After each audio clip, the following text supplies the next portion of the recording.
పరోపకారమే పుణ్యము, పరపీడనమే పాపం. ఇది వదలకుండా ఎన్ని దానాలు చేసినా, ఎన్ని ధర్మాలు చేసినా అది శుష్క వేదాంతం అవుతుంది, కానీ సరైన వేదాంతం కాదు. దానికి ఇదే, దీనికి ఇదే. నేలలో నూనె పక్క కలవు. అట్లాగనే మరి ఈ మార్గంలోకి వచ్చిన తర్వాత మొట్టమొదట మరి శాతనైతే రవంతు నేను చేయి, రవంతు చేయి, కొండంత చేయి, ఎంతను చేయి. శాత కాకపోతే ఊపో. పరులకి లోకానికి కీడు చేయటం అంటే ఇంకా అది భక్తి తత్వము కాదు. అట్లా చేసేటటువంటి వారు గురువుని చెప్పుకోవడానికి అర్హతే లేదు.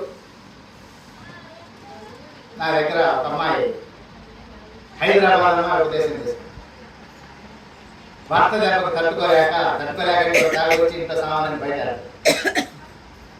మా ఆయన చచ్చిపోవడానికి మాత్రం చెప్పడం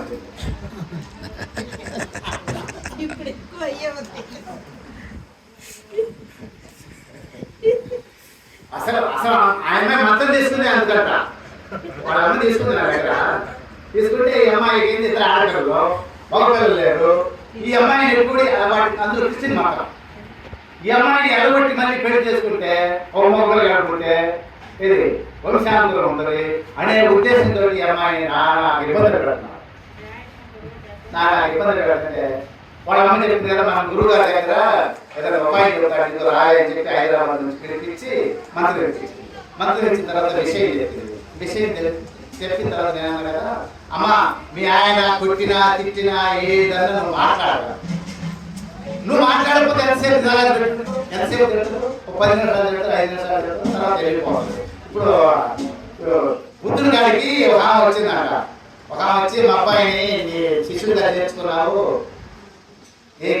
నీకంటే పిల్లలను వదిలేసి గాలికి తిరుగుతున్నావు, మా అబ్బాయి మా మమ్మల్ని కూడా అట్నే వదిలేసి తిరగాలి, మా అబ్బాయి నీకు బుద్ధి లేదు, వదిలేదు, బుద్ధి లేదు, కూసు లేదు తిడతా ఉంటే అక్కడ ఉన్న శిష్యులు అంతా వేసి ఆ పనులు పట్టాలని తర్వాత ఆయన తిట్టినంతసేపు తిట్టి నిరుదించినప్పుడు గోడ తిట్టినప్పుడు తెలుస్తుంది. అట్లాగే నువ్వు కూడా మీ ఆయన చేసే పనులకి రియాక్షన్ ఇవ్వకుండా ఉంటే మార్పులు జరుగుతావు. సరేలేమ్మా, ఒక 3-4 సంవత్సరాలు చేసింది పాపం.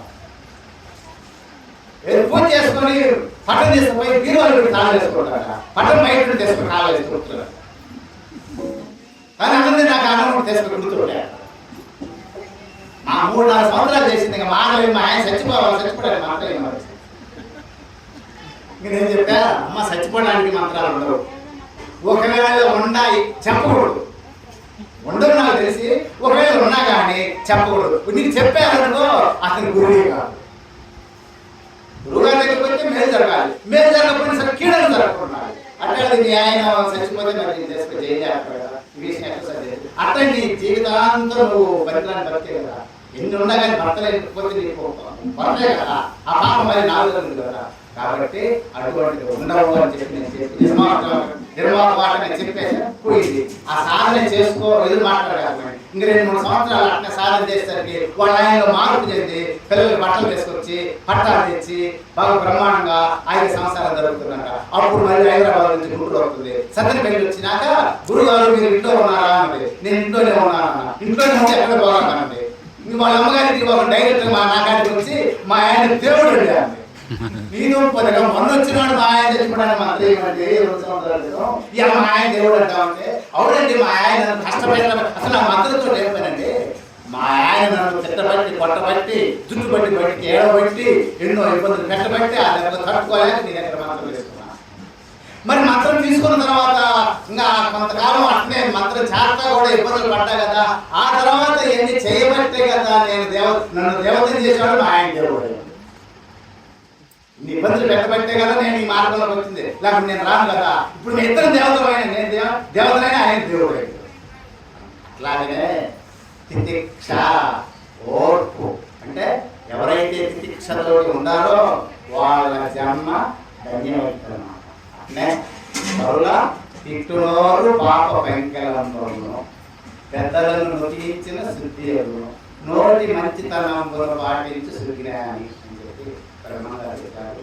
మరి శాతనైతే మన నారాయణ స్వామి గారు చెప్పినట్టుగా శాతనైతే రవ్వంత చేతకి పండంత కూడా చేయొచ్చు, చేద్దామని, లేకపోతే ఊపుకుందామని. అంతేగాని మనం పరులకు కీడు చేస్తే మనకు వర్తించుతుంది, పరులకు మేలు చేస్తే అది కూడా మనకు వర్తించుతుంది.